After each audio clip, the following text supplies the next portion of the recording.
And hopefully you're going to learn something you didn't know, or hopefully it's going to solidify some things that you might be thinking and maybe did not know how to put into words. I am going to ask you to share this broadcast before we get started. I'm going to be talking about a subject that I have never personally talked about publicly or even, shared my feelings on it. And that is the subject of guns. Now, most of us, hopefully, by now have heard about the recent shooting that has taken place, right? Put some hearts on the screen if you have heard about the shooting that happened in Las Vegas. Okay, one person. I need us to be a little bit more news savvy. Hearts on the screen if you have heard about the recent shooting that happened in Las Vegas. Okay, so thank you. All right.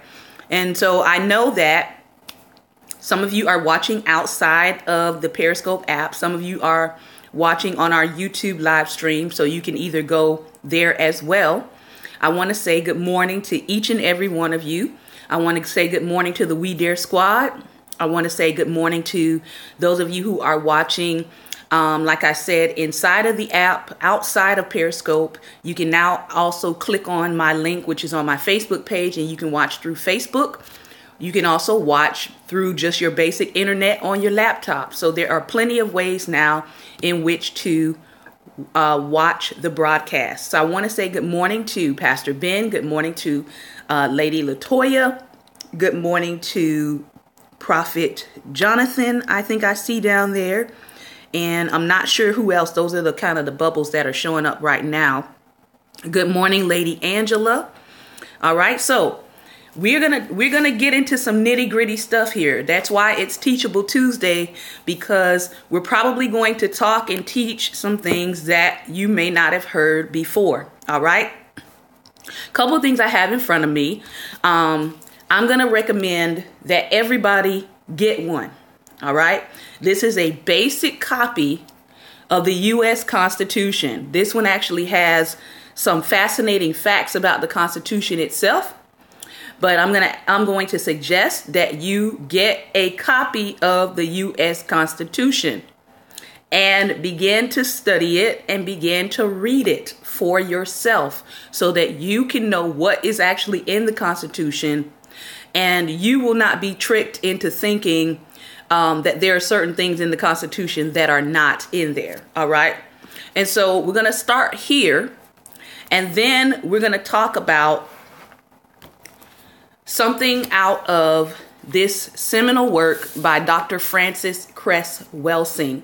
It is called The ISIS Papers, The Keys to the Colors. Many people, if you have attended any kind of college course, you have probably heard of Dr. Frances Cress Welsing. I was first introduced to her in college in my Black psychology course that I took. And this is a very, very powerful book. I believe she first published in, let's see,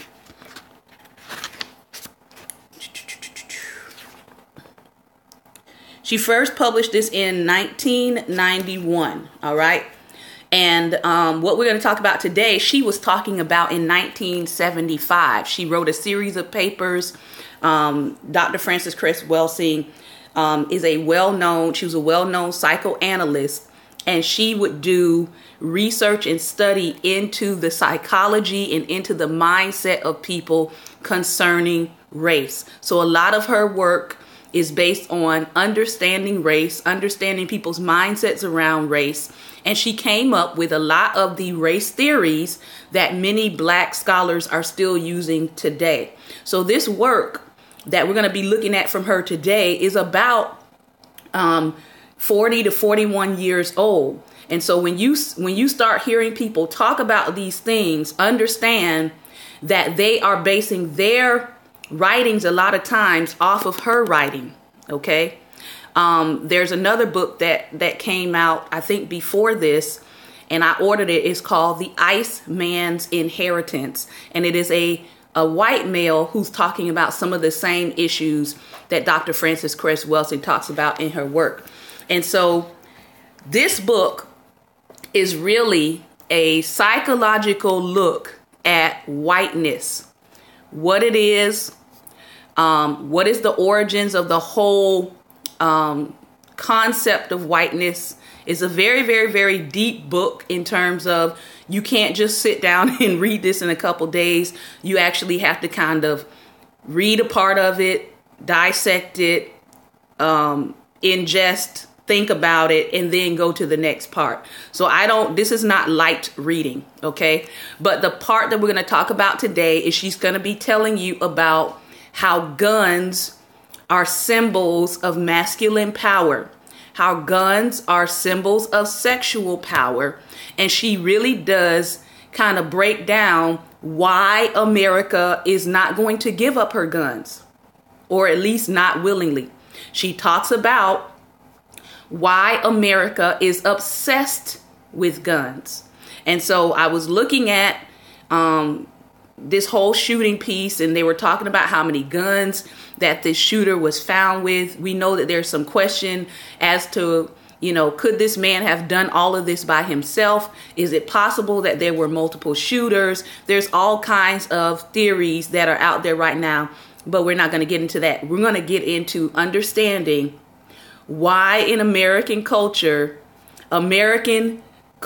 is not going to be giving up the guns anytime soon, okay? And why this is a big deal. Then we're going to go to Dick Gregory's book, Defining Moments in Black History, Reading Between the Lies. And we're going to be talking today about John Brown and the outbreak of the Civil War, the 54th Massachusetts Infantry Regiment, Jocko, and the assassination of Abraham Lincoln. So we've got a lot to cover today, and we may not get back to Christopher Columbus this week, but I promise you we're going to hit a little bit of him on next Monday, which is supposed to be Christopher Columbus Day, but really a lot of states are changing it to Indigenous Day because they realize how many lies have been told about Christopher Columbus. And so the question is, why are we honoring a murderer, a terrorist, and a rapist? And so states and counties are now actually going and changing Christopher Columbus Day. In several different places, it's now Indigenous Day. All right. Some people haven't figured that out yet, so they're still calling it Christopher Columbus Day. I know here in Maryland, it's still Columbus Day, but hopefully as more people become aware and, get out and make their voice heard as to this day, it will be changed. All right. So let's start with the U.S. Constitution. All right. This has got some fascinating facts and yada yada beforehand, but we're not going to get into fascinating facts today.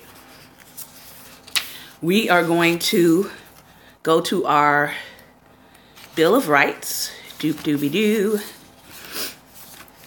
The Bill of Rights, or the amendments to the Constitution. All right. It says, on September 25th, 1789, Congress transmitted to the state legislators 12 proposed amendments, of which the first two dealt with congressional representation and congressional pay. Numbers 3 through 12 were adopted by the states to become the Bill of Rights in 1791. So, in effect, Amendment number 3 of the proposed 12 is our First Amendment. There is normally a 7-year time limit with the possibility of an extension for an amendment to be approved by 3/4 of the state legislators, or 38 states, and to become a part of the Constitution. However, there were no time limitations set for the first 12 proposed amendments. Michigan became the 38th state to ratify the second proposed amendment that dealt with congressional races on May 7, 1992.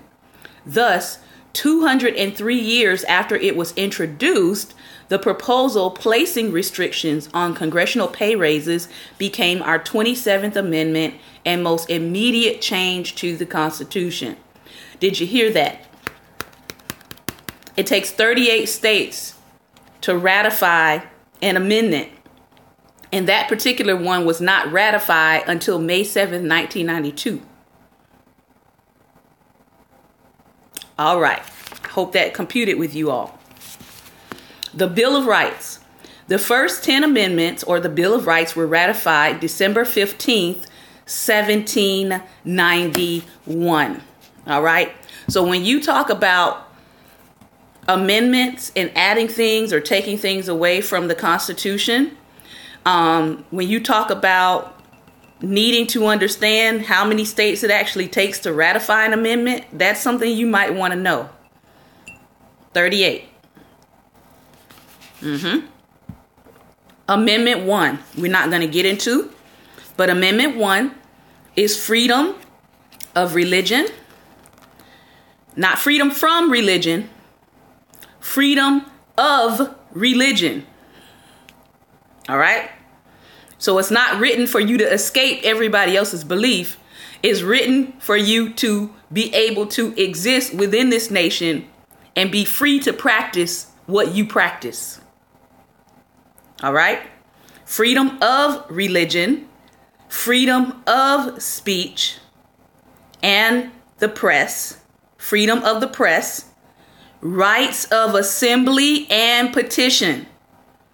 I'm probably going to have to come back and do a teaching on this, because all these people claiming that we don't need to be protesting is telling you don't exercise your rights within the Constitution. All right? But that's a whole other broadcast. I don't have time for it today. Let's do Amendment 2. That's where we are. Amendment 2. Right to bear arms. And this is actually going to tie in today with a little bit of what we talk about with John Brown. The right to bear arms. A well-regulated militia being necessary to the security of a free state, the right of the people to keep and bear arms shall not be infringed. Here's the deal. Most people recognize how this country was set up. And the key word here is they're telling you that in order to secure yourself and your freedom, being necessary to secure a free state, those who are in the state, those who are citizens, should have the right to keep and bear weapons. Why? Because should your government ever go rogue, all right, your last line of defense will be your own self-defense. That's why it's in the Constitution. So when people say, let's just take everybody's guns away and everything will be great. No, everything will not be great. Because the countries where the people have been disarmed are the countries now that are being overrun by dictatorship. Go look at what's happening to Venezuela. Venezuelans were disarmed first. All right? So you have to understand the reason they put this in the Constitution in the first place was to tell you that if somebody infringes against your freedom of religion, your freedom of speech, the freedom of the press, the rights of assembly and petition, when people start coming against your first freedoms, they implemented this amendment so that you can defend yourself against tyranny, even if that tyranny comes from your government. Now, I know people think American government can never go rogue. Here's the thing. Because we have the Second Amendment, we haven't ever had to find out if we can go rogue. Somebody better shout glory. Okay? In this country, we know that there is an overproduction of guns. We know that there are people that are obsessed with guns. We know statistically there are more guns in this country than there are number of people. I get all of that. But here's the reality. Okay? Here's the reality. It's okay to say we need restrictions on guns, right? We need restrictions on, obviously, we don't want guns in the hands of mentally unstable people. So would I advocate for restrictions to be put on mentally unstable people? Yes, I would. But here's the thing. Who decides who is mentally unstable? That's question number one. Question number two, what would make somebody, or what would fit the description of mentally unstable? Because we know that there was a time in our history where black people could not own weapons. Go ahead and study it. I don't have time for that study right now. But there was a time in history when black people could not own weapons. And there was a time when black communities, because they did not own weapons, were being terrorized by Klansmen who did have weapons. Yeah. And guess what? The NRA, at some point in part of the history here, if you go look at it, the NRA was helping black people get gun ownership. Yeah. See, we don't tell the whole story. So when black people got gun ownership, then we were able to protect ourselves from things like the Klan and people coming to terrorize our neighborhoods. So now when I hear black people saying, well, just take all the guns away, my thing is, you don't understand why we needed guns in the first place. You don't understand the history of terrorism against black people in this country and why we needed guns in the first place. Y'all do realize that self-defense is scriptural, right? I just want to make that clear. So we're not talking about just going around and shooting up people. And we're not talking about brandishing weapons unnecessarily. But the scripture is full of battles and people who kill in self-defense. All right. So just trying to put this in perspective for us. Your Second Amendment right is the right to bear arms. You don't have to get a gun, but it is your constitutional right that if you want to get a gun, you can. All right? That's all I wanted to say. They're telling you in the Constitution that well-regulated militias, and this is why you see militia groups, because some of them are looking at the direction our government is going in, and some of them are saying, if this government decides to go rogue, we are going to defend ourselves and defend our home and our families. Some militia groups actually have the right idea. They're not the other side of that, which is people who just want to be carrying around guns and terrorizing people. That's a whole other kind of militia group. But the origin of militias in the Constitution is that they said it was necessary to secure a free state. If your government goes rogue, you then become the last line of defense to protect the freedoms that have already been afforded us in the Constitution. All right.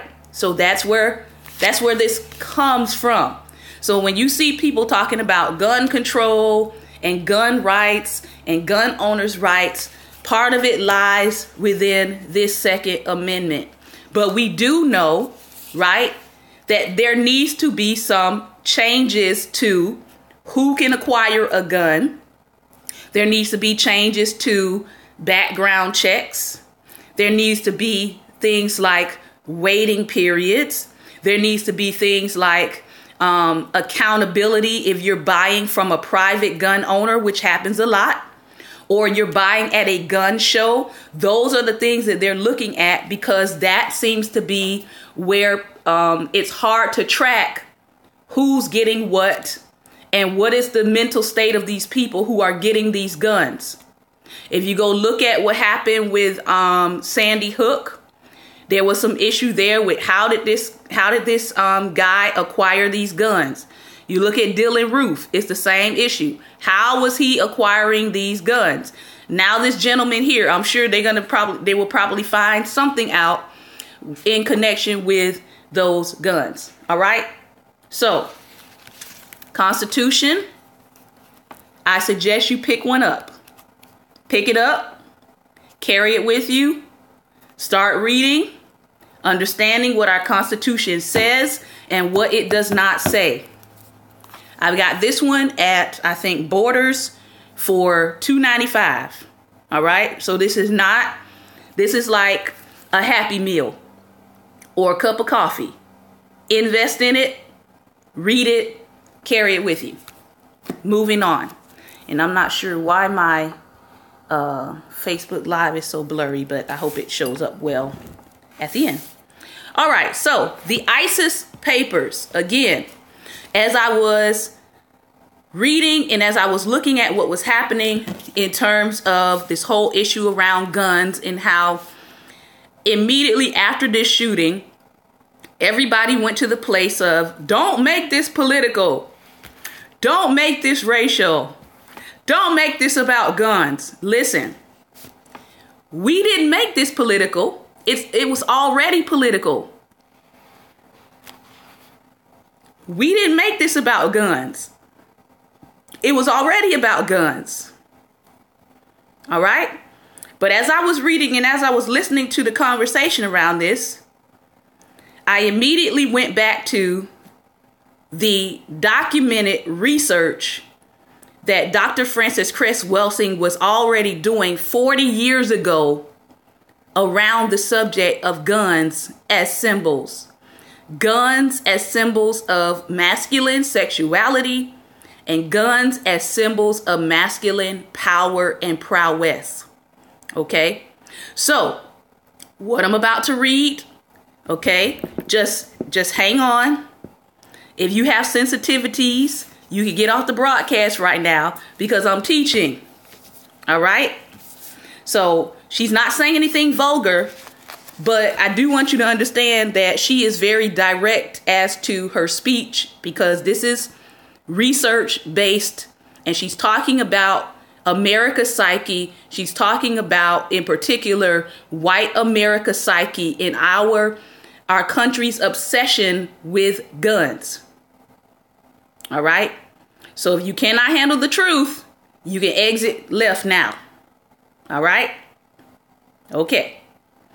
And it's very interesting that she wrote this in 1975, and this is still bearing out today. By the way, Frances Cress Welsing did pass away, I think January 1st, 2016. So she didn't even see, she did not live to see what became of our nation now. Guns as symbols. Anthony Sampson, in his book, The Arms Bazaar, From Lebanon to Lockheed, informs us that the word weapon was until the 14th century synonymous with the word penis. Just think about that. In literature, in definition, the word weapon was synonymous with the male anatomy. There are now 25,000 handgun deaths per year in the United States of America. And we know since she wrote this that has climbed. Okay? So when she did the initial research, there were only 25,000 handgun deaths per year in the United States. If somebody can look it up now, I'm quite sure we're probably in the millions now. The President of the United States in 1975 was subjected to 2 assassination attempts in a time span of 3 weeks. Awesome. Handguns were the instrument used in each assassination attempt. The same president was against handgun control. The above statements are laden with highly significant meaning, which is not immediately apparent and which can be understood fully only when the underlying psychodynamics of the collective white psyche and of the white supremacist power system and its culture is probed, dissected, and revealed. Joseph Kraft, writing in the September 25th issue of the Washington Post, stated, "The starting point for analysis is the recognition that for better or for worse, the United States is a country with a thing about guns. Prowess with firearms was critical to survival in the frontier days. The right to bear arms is guaranteed in the Constitution. Millions of Americans regard hunting as a favorite recreation. Thousands of people collect guns as souvenirs. I once visited the home in Mechanicsburg, Ohio, of a prominent official. In this home, no wall was uncovered by some kind of rifle, shotgun, pistol, or musket. The owner, William Saxby, eventually became Attorney General." Mr. Kraft later used the term pro-gun culture to describe American culture and society, as he cited that there have been no fewer than 5 presidential commissions that have recommended more stringent forms of gun control. While recognizing, along with Mr. Kraft, the predominant use of guns in the American frontier days, I strongly disagree that guns were needed for survival in the simple terms of the continuation of life. After all, Native Americans taught the Europeans how to grow corn to feed themselves and survive. Guns were needed, however, if Native or non-white Americans were going to be removed successfully from the land that Europeans wished to dominate and control. This essay is being written neither in review nor in protest of the carnage of Native American life in particular, nor in protest of the general path of carnage that has been tread in this area of the world. It is being written in hopes of shedding light on the seeming dilemma that in spite of the past and present potential carnage from handguns, there is a tremendous resistance amongst our dominant population to have guns as well as other instruments of life destruction, including atomic, hydrogen, and neutron bombs, brought under control. In my view, the gun is a critical symbol in the subconscious minds of white peoples everywhere. This symbol is primarily operative, as are all true symbols, at the unconscious level of brain activity. Increasing numbers of Black behavioral scientists are beginning to understand that the dominant thrust in what has become known as Western civilization is racism. Once we become aware of the deep humiliation that is felt because of skin whiteness is due to genetic mutation to albinism.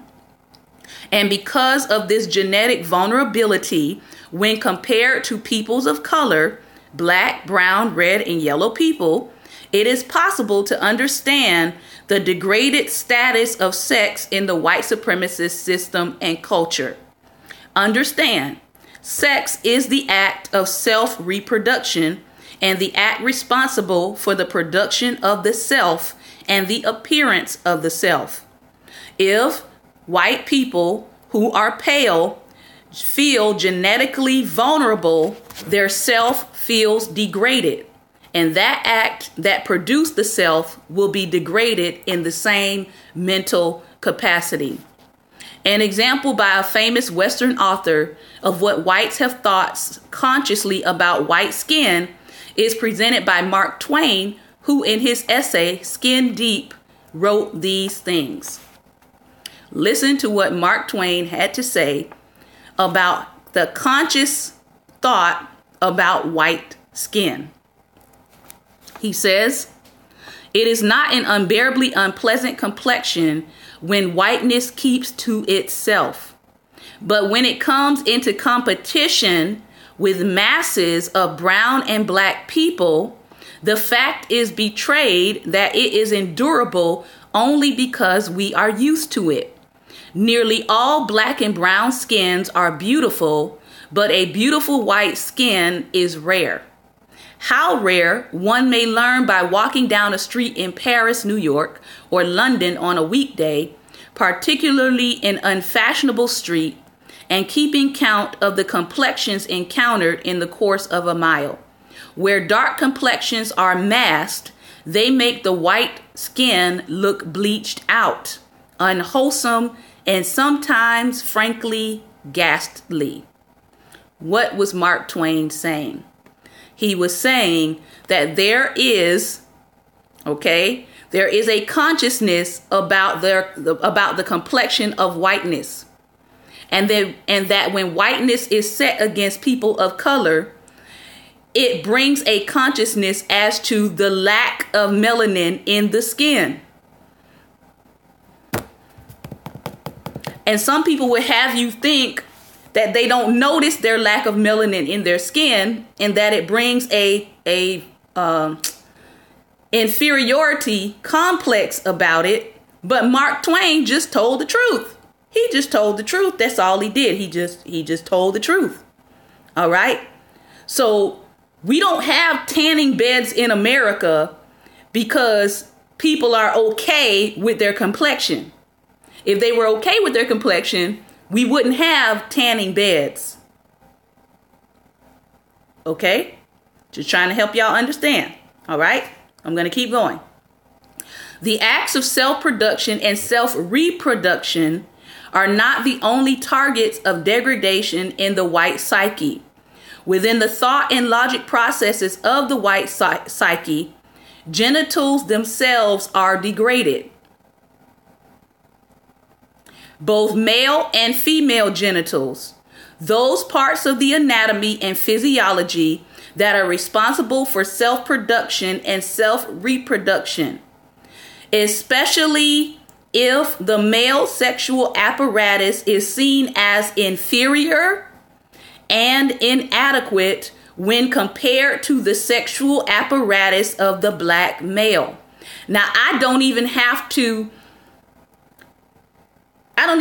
enumerate how many references, just go to your movies, how many references in movies there are to black male sexual apparatus being stronger or being more powerful than the white male apparatus. It's all over your movies. It's usually in comedy, right? But in our society, you see that as a constant theme of there's this idea, right, that black males have a greater sexual prowess or a greater sexual male apparatus than the white male. All right? But we're going to go somewhere with that.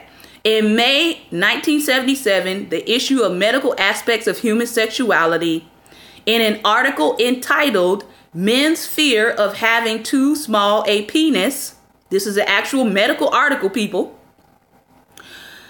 Povi Tu-Sing, MD, writes, a surprisingly large number of men fear that their sexual apparatus is not of adequate size. Although Tu-Sing makes no reference to race or color of the men he interviewed, it is known in clinical practice that this is not a major fear for black men. I'm going to say it one more time.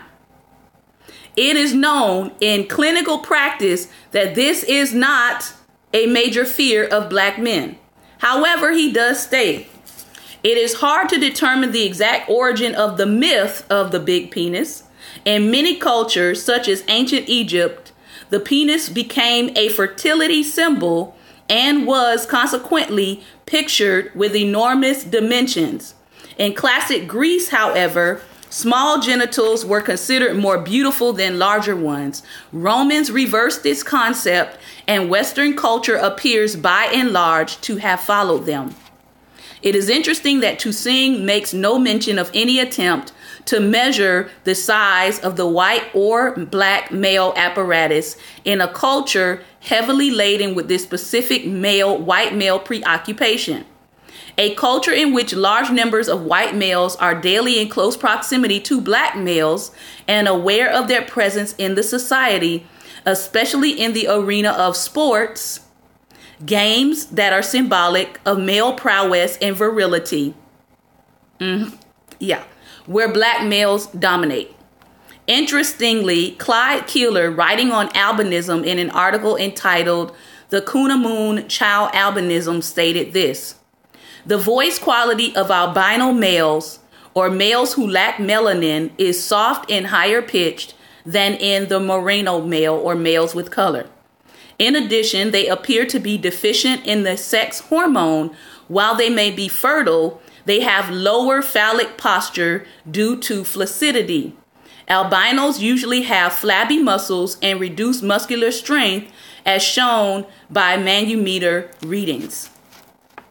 This is of interest because all skin whiteness is related to albinism or a variant thereof. Keeler's observation implies that there may be a genetic association between albino or white skin color and the appearance and posture of the male apparatus. Also, it is known that in comparison to the black population, whites have less muscle definition, thus muscular flabbiness, compared to blacks. This is why you see this obsession with beefing up, right? Or beefing up the muscular tone. And so you see a lot of men getting into steroid use because of this lack of muscular definition that is genetic. All right. And if you are in the bodybuilding field, you already know what I'm talking about. If you're a male and you go to the gym and you're working out, you already know what I'm talking about. But this is the research behind it. Okay. It may be said that most fundamentally there is a genetic basis and secondarily an anatomic and physiologic basis for the white fear of white genetic annihilation. This in turn became the basis for the global system of white supremacy domination and its attendant culture. A system and culture evolved and structured to prevent white genetic annihilation and to ensure white genetic survival. So if I think, or if I believe that the way that I am built, all right, can lead to my annihilation. Awesome. Thank you, Sugarcane. If I believe, okay, that the way that I am made, that my genetic traits can lead to my being annihilated out of the earth, then it would make sense for me to do whatever it took for me to have genetic survival if I recognize that I am a recessive trait of humankind. Okay? So this is about genetic survival. Indeed, if the understood threat to white genetic survival was the black male's genital apparatus, consciously or unconsciously, the white psyche would be compelled to produce a weapon of defense against their annihilation of comparable or greater power than that of the black male's genetic power, which rests in his apparatus. It should be made clear that black male's genital apparatus is the most feared relative to the genital apparatus of other non-white males. Because in possessing the greatest potential to produce melanin, the pigment responsible for all true skin coloration, black males have the greatest genetic potential to annihilate the global white minority. So the blacker your berry, the more threatening you are to white genetic survival. Okay? The individual and collective brain psyche of the white given that task of solving the global problem of white genetic survival, eventually evolved in a solution in the form of a technology that would address the issue of white genetic and genital weakness or inadequacy. Technology always is developed to take over at the point of human limitation. Thus, the white psyche printout was a weapon that would be the exact symbolic replica of the male genital. A weapon that would take over at the point where the white male felt limited. An apparatus that had the very specific limitation of being unable to annihilate blacks and other people of color genetically. So, she's about to give you some diagrams to help you understand what she is saying. Are you ready for the diagrams? A yes will suffice, or some hearts on the screen.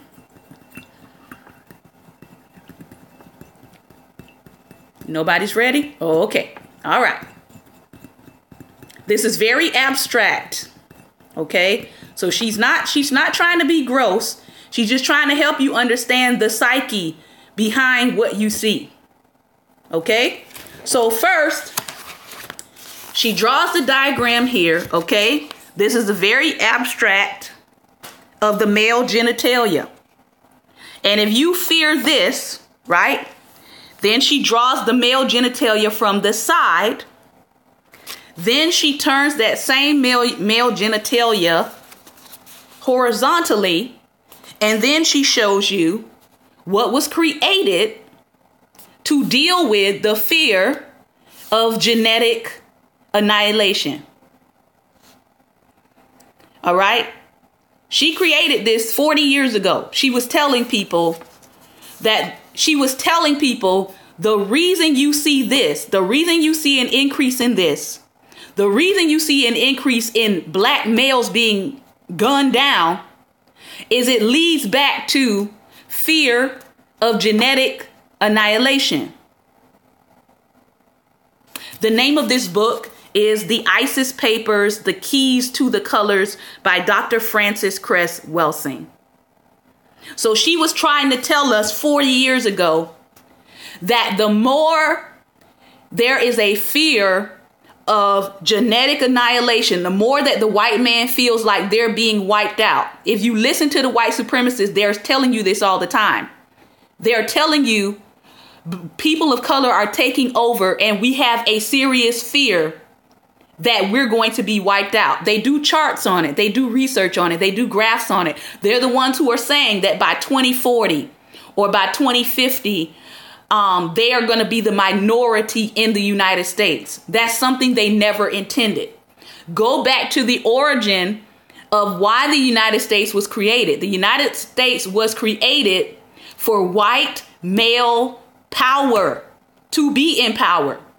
So now here we are coming to a place in history where they feel like they're losing their power. They feel like they're losing economic power. They feel like they're losing political power. They've definitely lost social power.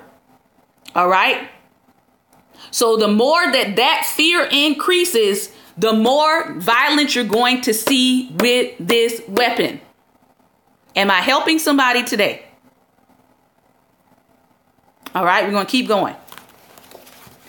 If you wanted to screenshot that, I'll hold it up here for a moment so you can screenshot it. Okay?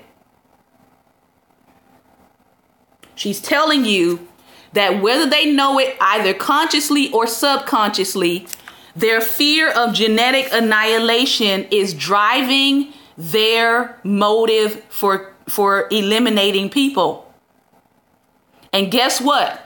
If you have this fear of genetic annihilation and you have on a uniform and you have a badge and you have a gun, then guess what's going to happen? Yeah. All right. Moving on. We're almost done. From the above 4 drawings, it is clear that the gun in its essential shape and functioning is the exact counterpart to the functioning genital apparatus and to the erect penis.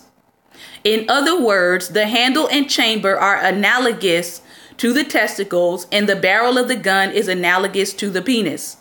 The bullets are the sperm contained that shoot out or take out genetic material.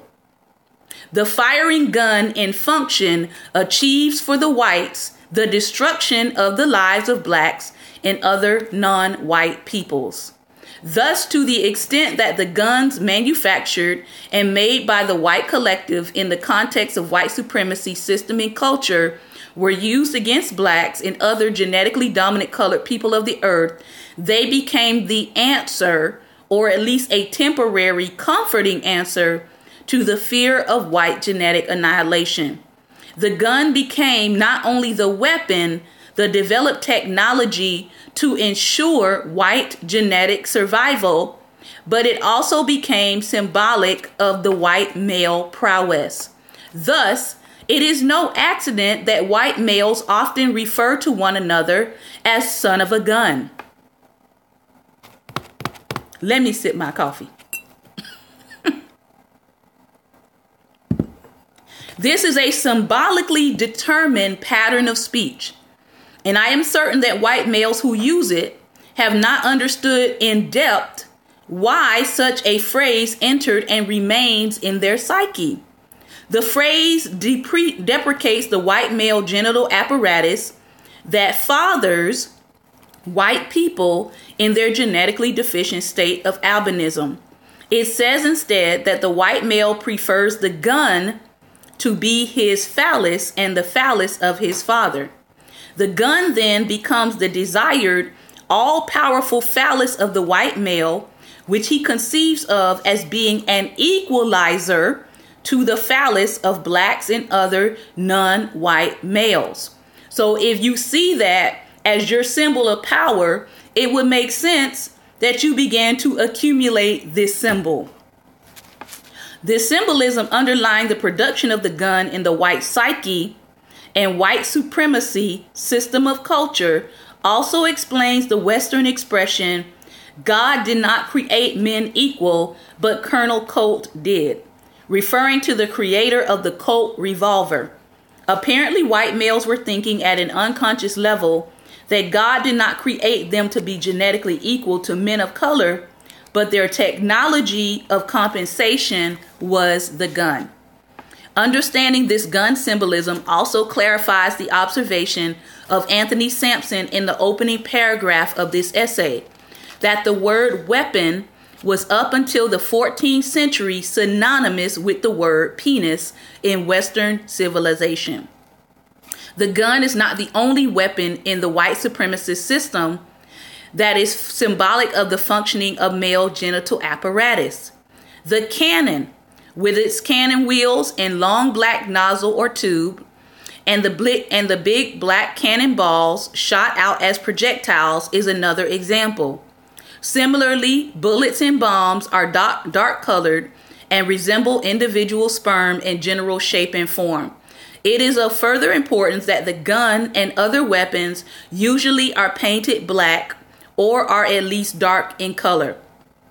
In contrast to these dark colored weapons are the more recently developed missiles that are often painted white, but again shaped as gigantic white phalluses. These phallic symbols are now the super weapons of the Superman and the superior race, and that is in quotes. It is of great interest that these modern large white missiles surround the vast majority of non-white peoples on the planet, and when used, can counter the threat of white genetic annihilation with the threat of wiping out millions of people of color. Knowledge and understanding of these symbols will make clear the meaning of the Washington Monument and, in addition, its proximity to the dome of Jefferson Memorial in Washington, D.C. When these two architectural structures are viewed at a distance, this is what they look like. If you've ever been to Washington, you know that as you're driving up, you can kind of see these from a distance, and this is what it looks like. The Washington Monument and the Jefferson Memorial. And when we flip it, that's what it is. White power. It is not apparent that this is the same view.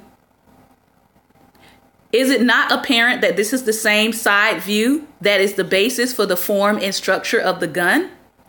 This same lateral view in abstract form was the symbol also for the World Fair Trade held in New York in 1941 and 1942. So that was the symbol here of the World Trade Fair in New York. With all of the above in mind, let us again return to the gun. Upon brief reflection, it will be noted that traditionally in the white supremacist culture, guns were and are worn on one or both hips of the male at the exact level of the male genitals. It is no accident that in this culture, the act is often referred to as shooting off. When the man wearing a gun in a holster is viewed laterally, the gun appears exactly as the side view of his male apparatus. If guns are worn on both hips and brought together centrally on the belt to the midline of the body, they present the full face view of the male apparatus. In the U.S., the most popular hero has been the gunfighter, now the present day detective or law enforcement man. The first chapter of Paul Trackman's book, The Gunfighters, is entitled The Deadly Brotherhood of the Gun. The gunfighters came into prominence following the close of the Civil War. Most of the gunfighters were Southerners who felt humiliated by their loss of their slaves and the war, and by the temporary appearance of power held by blacks who were their former black slaves. The resulting deep sense of white male insecurity and inadequacy was compensated for by the obsessive use of the gun. This was the era of Frank and Jesse James, Billy the Kid, and a host of others for whom the gun made up for a sense of profound and deep inadequacy. That the lives of others were treated with little value merely reflected the failed sense of adequacy and diminished sense of importance in their own lives. During this same time, the gory sport of cockfighting was highly popular and was a diversion among ranchers in the West. Thus, it is not surprising that the white male also referred to his male apparatus as a cock, or when the gun is prepared for firing, it is first cocked. In this area of the world, in the white supremacist system, a detective who always carries a gun is the most important hero. The detective with his gun has been referred to as a dick. From this came the long-time comic strip hero detective Dick Tracy. The white male also has referred to his penis as a dick. And it cannot be ignored that the first child all American children still meet in primary public school is a white male child named Dick along with his sister Jane. In effect, at this early age, the white male child is being instructed to recognize that his identity is synonymous with his penis or his gun. These symbolic reinforcements continue until his death. That is why there is a continuing necessity for gun violence via television for American white children. All of the above has been stated not only to point out a basic preoccupation with the threat of white genetic annihilation, but more importantly, to shed light on why there cannot and will not be gun control or weapon control in the global white supremacist system and culture. There will not be, because it is tied to their identity. With the gun being the symbolic genitalia of the white male, his answer to threat of white genetic survival, gun control would represent white male castration. Such gun control would spell the immediate end of white genetic survival on Earth. John Ellis, in his book, The Social History of the Machine Gun, states, in Africa, Small parties of Europeans, soldiers, and armed settlers often had to face the resistance of large numbers of poorly armed natives. The odds were so in favor of the natives that the white men were obliged to adopt all weapons that would help to maximize their firepower. In all parts of the continent, against Zulus, Dervishes, Hereros, Matabele, and many other peoples, Gatlings, Gardners, and Maxims skiffed down anyone who dared to stand in the way of their imperialist advance. Without the handful of machine guns, the British South African Company might have lost Rhodesia. Lugard might have been driven out of Uganda, and the Germans might have been driven out of Tanganyika. Without Hiram Maxim, much of the subsequent world history might have been very different without their guns. Thus, in this area of the white supremacist system, where in 1975 there were 25,000 deaths caused by guns, there cannot be gun control. Guns and missiles are viewed as essential aspects of white male anatomy and physiology and mindset. It is an accident that in the US white male children learn to use guns before they learn to use their male apparatus. Black male children learn to use their male apparatus before they learn to use guns. I got to stop. I'm almost done. All right. If you all will give me about 10 extra minutes today, because I do want to get to this piece about John Brown in Dick Gregory's book. All right. I know I'm not going to get to the rest, but I do want to get to that. She says here, I will close with further observations. Following a lecture that I presented in Los Angeles, California in May 1977, in which I included a discussion on the symbolism of the gun in the white male psyche, a white male in the audience pointed out the parallel symbolism in the large black umbrella often carried by white males in the white supremacy culture. I agreed that his observation seemed to be a valid one. The long black umbrella carried everywhere became a part of the standard dress of the well-to-do Englishman at a time when it was said that the sun never sets on the British Empire. Of course, this great empire consisted of control over vast numbers of non-white men and their genitals that had the power to annihilate whites. The white man's traditional long black umbrella said in effect, I also have a large black male apparatus, or at least a phallic symbol that denotes my importance and power, and a power over the black male. The same symbolism explains a recent murder in Washington, D.C. A white male shot a white female companion in the mouth as she was in bed with two other females, engaged in activity that all four of them had been involved in earlier. As the white female victim was engaged in being pleasured, the white male who was left out felt genetically rejected and inadequate and pulled out and subsequently used his preferred symbol, the gun. I have given you Dr. Frances Cress Welsing's lecture on the gun as symbols.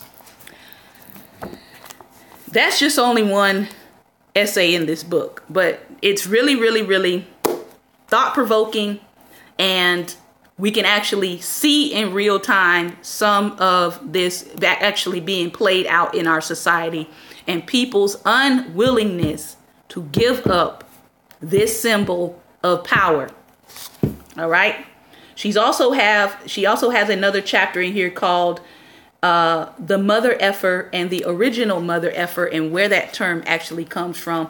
Pretty insightful. So if you're willing to be challenged by what you know or what you think you know about white supremacy and the psyche behind it, I would encourage you to get the ISIS Papers by Dr. Frances Cress Welsing.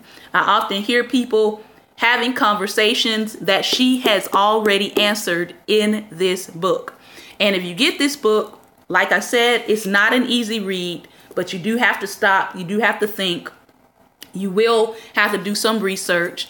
as you are reading this book. So I hope that you learned something today that you didn't learn before, that you didn't maybe know. And I hope it will cause you to think a little bit bigger than what you have been thinking about what you see in terms of gun arguments, gun control, gun laws. All right, let's see what Dick Gregory has to share with us real quickly about John Brown and the outbreak of the Civil War. Put some hearts on the screen if you've heard of John Brown or you know John Brown. Awesome. I would also encourage you to check out, after this is over, my YouTube. We're also live streaming on YouTube, and there's some very good comments being made over there that I'm going to have to go back and read that are attesting to some of the things that Dr. Welsing was saying. John Brown and the outbreak of the Civil War. There wouldn't be a Civil War, or they wouldn't have been a Civil War without John Brown. People will say, oh, John Brown was crazy. But then you ask them, why do you say that? And they'll say, well, look at what he did in Kansas. What did he do in Kansas? He killed people in Kansas. Yeah. But do they know why he did it? Today, when they have presidential elections, people talk about battleground states.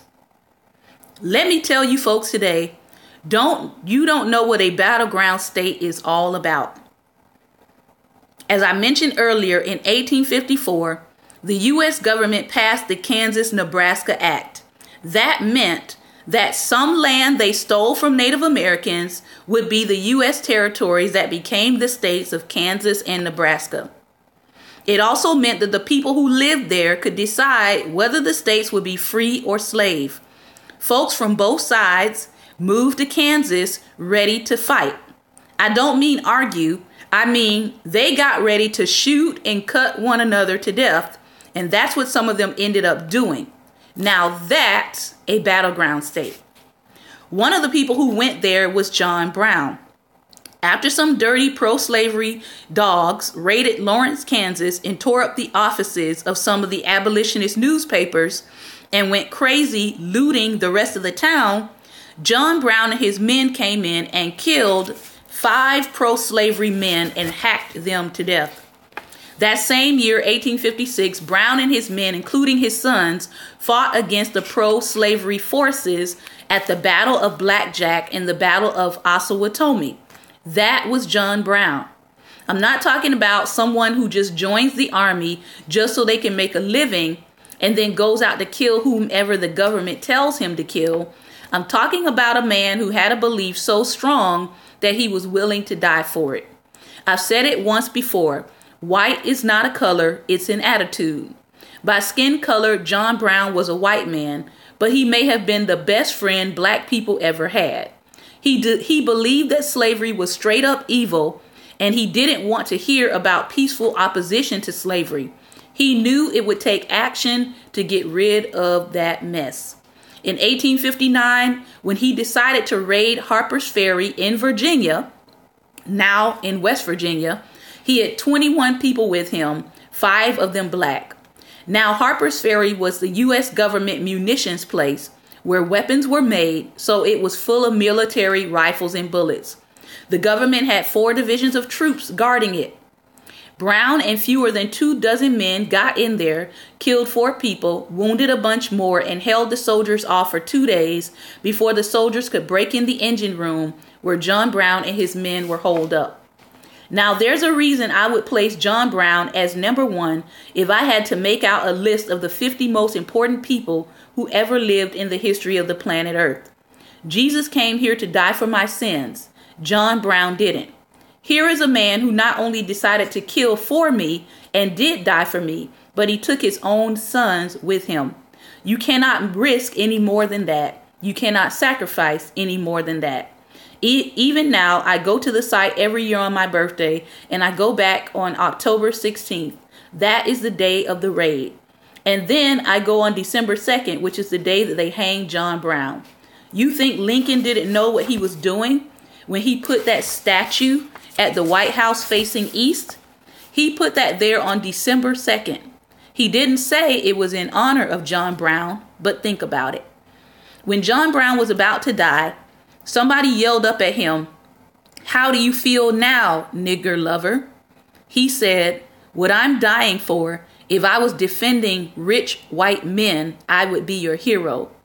And when he hit the last step up to the gallows and the noose they were going to hang him with, he said, "Oh, by the way, I talked to God last night, and God told me to tell you that you missed the last chance of freeing the Negro without bloodshed." Brown continued, "The Negro would be freed, and it would be the biggest bloodbath in the history of war." The American Civil War was the first war in history where soldiers on both sides had gone to the same school, West Point. They knew each other's strategies. That's why the war dragged on like it did. There hadn't ever been a war like that. That was some nasty stuff. The two sides would stand there and shoot at each other, and when they ran out of bullets, then the real thing started, charging at each other, scooping out each other's guts, until the ground and everybody on it was covered in blood. If there's a hell, it must look a lot like that. It was because of John Brown. They killed John Brown, and 18 months later, the war started. Because after what Brown and his men did, there was no turning back. Slavery was going to end, or it was going to continue. But either way, the question of slavery was going to be decided through bloodshed. And during the war, what were the Northern soldiers singing? John's brown body lies a moldering in the grave. Not God bless America, but John Brown's body. You see, racist whites weren't satisfied with just killing John Brown. After he was dead, they sent word, "We're not going to let John Brown's body get back to New York." When black men heard that, they lined the roads from Harper's Ferry to that little town in New York where Brown was buried. They lined the roads, shoulder to shoulder, saying, "Come on, y'all, just try to get his body." And that's how Brown's body got back home. By black men saying, "You think you're going to stop this? It will be over our dead bodies." John Brown and the outbreak of the Civil War. Thank you for your time and attention today. I hope that you will go research John Brown if you've never heard of John Brown. I hope that you will go do some study on the gun, its symbolism, how many gun deaths are actually happening now every single year.